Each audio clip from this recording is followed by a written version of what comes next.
Hey my amazing artists, welcome to another awesome art activity. Today's art activity, we're going to be doing some paper weaving. So let's start first with our learning target. I can weave using paper. Now traditionally, most weavings aren't normally made with paper.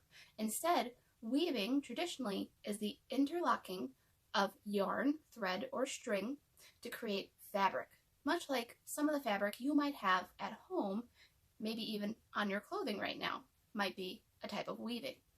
But many of us at home don't have a lot of string or yarn that we could weave with. So we're going to bring it back to basics a little bit and do some paper weaving to learn the pattern instead. The pattern in weaving goes a little bit like this: over, under, over, under. That's not going to quite make sense yet, but we're going to learn more about that pattern after we get our art supplies together. So let's take a look at what we're going to need to create our paper weaving today.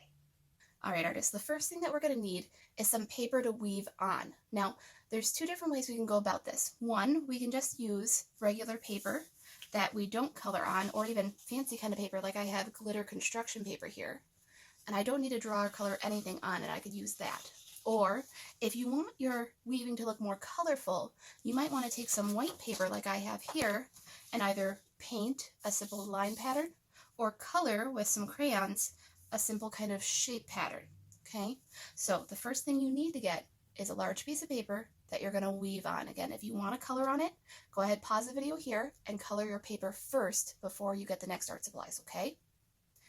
After that, once you have whatever piece of paper you're going to use for your weaving, you're also going to need some strips of paper. Now, if you have a blank piece of paper that's just one color, you might want to use many different colors on that. Or if you chose to color your paper, you might want to just use one color for your paper strips. These originally were the same width as a regular sheet of paper, and I just cut them as evenly as I could going across, okay? So again, either many different colors or one color.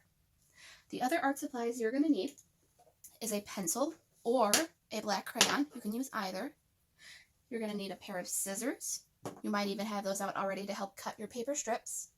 And you're going to want some glue. Again, you can either use glue bottle or a glue stick.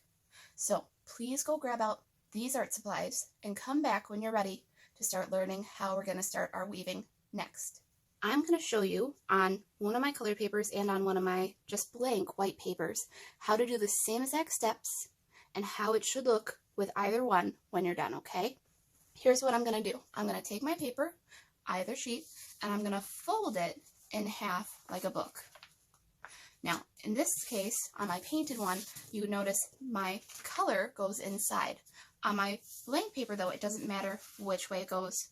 What does matter, though, my friends, is that your paper opens away from you. You see how both sheets of paper open away from where I am sitting right now, here.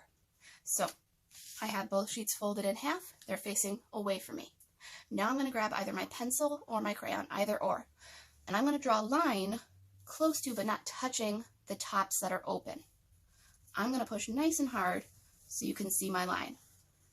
This is the line that we don't want to cut on, but it's important that we have this line to show where to stop our scissors in a moment. So again, across the top where my paper opens up, I've drawn that nice straight line. Again, don't touch the top. I'd say leave about 2 finger spaces. Now I want to draw some lines down from there. So I'll start on that and I'll draw straight down all the way to the fold of my paper. And I want to try to make these lines evenly spaced. I don't want them to be too close or too far away from each other because that might mess up my weaving. These lines are the lines that we're going to cut on in a moment. Again, start on that top line, go all the way to the bottom where that fold is. Try to keep them as evenly spaced as possible.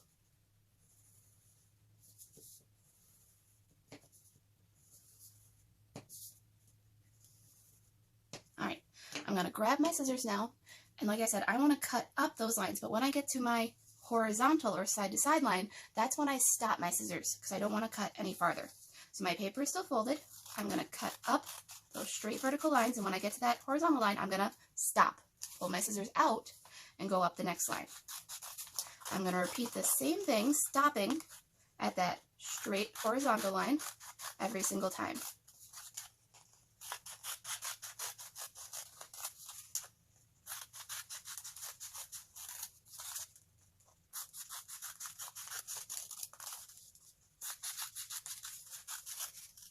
When I'm done, it should look sort of like this does. All those lines that went from that horizontal line down are now cut. I'll do the same thing here on my blank paper.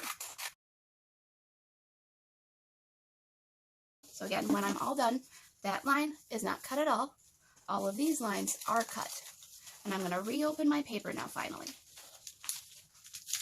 It won't look like much right now because all you did was cut a few straight up and down lines. But if I pull it apart a little bit, you can see where those lines are. Now comes our weaving. Now that we've made what's called our warp, the parts that we'll weave through, we need what's called our weft. That would be these paper strips that we're going to use. Okay? So, remember that pattern I said about the over, under, over, under? This is where it comes into play.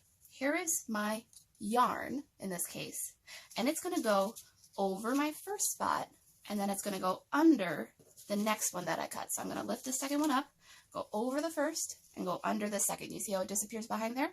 Then I'll keep repeating that pattern. I'm going to go over the third one, and then I'll lift the fourth one up to go under it with my black paper. Over, and under, over, and under. I'll push it all the way up to the top, and there's my first part of my weaving. I'm not done yet until I go all the way down to the bottom, but here's my problem. What if I do the same pattern again, and I start going over, under, under? Well, if I keep doing that same exact pattern, I'm going to end up having my papers slip over top of each other. So I'm going to change one thing on my second part of my weaving. Instead of going over the first one, I did that there. I'm going to actually go under my first one and over my second. I'm going to switch the pattern this time, and I'll keep doing this new pattern now. I'll go under, over, under, over, under, and over. And if you look, the boxes that I now created are the opposite from my first weaving. Now I can switch back again. This time, again, I'll go over my first one, and I'll go under the second. And I'll repeat over, under, over, under, over, under, and push it up. It should start looking kind of like a checkerboard with my different pieces of paper kind of alternating as they go. So I'll keep going, saying my pattern. Again, this time I want to switch, so I'll go under first and over second. Keep going with that pattern now. Under, over, under, over, under, and over. Then push it all the way up. Switch again. I'll go over this time first and under, over, and under, over, under, over, under. Don't forget to push it up. And I'll keep going, filling up my whole paper with that alternate pattern. If you want to use many different colored strips of paper, you can do the same thing on a blank piece or on a different colored piece and create a pattern using your colors as well. Again, you want to follow that same weaving pattern I just talked about. You go over the first one, under the second, and repeat over, under, over, under, over, under. And again, make sure when you get to your second piece, do you want to start the same way or do the opposite? Remember to always do the opposite. If you see that this one is on top or over, start your second or next one by going under first and over the second one. That way you create those different kind of checkerboard windows. And I'll keep going. Under, over, under, over, under, over.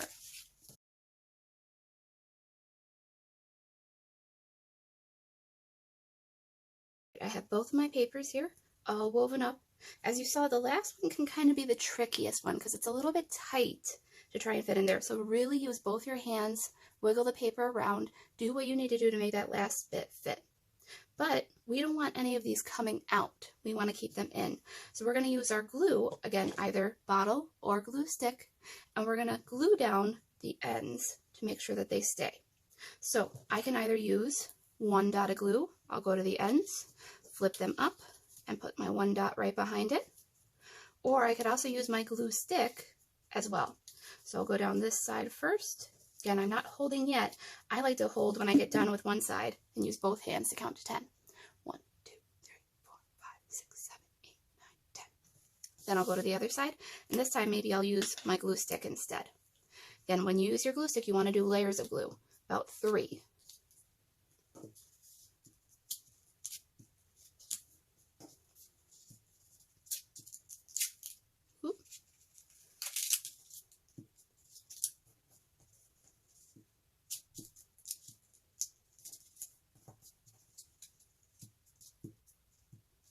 Then I'll hold down at the end and count to 10. 1, 2, 3, 4, 5, 6, 7, 8, 9, 10.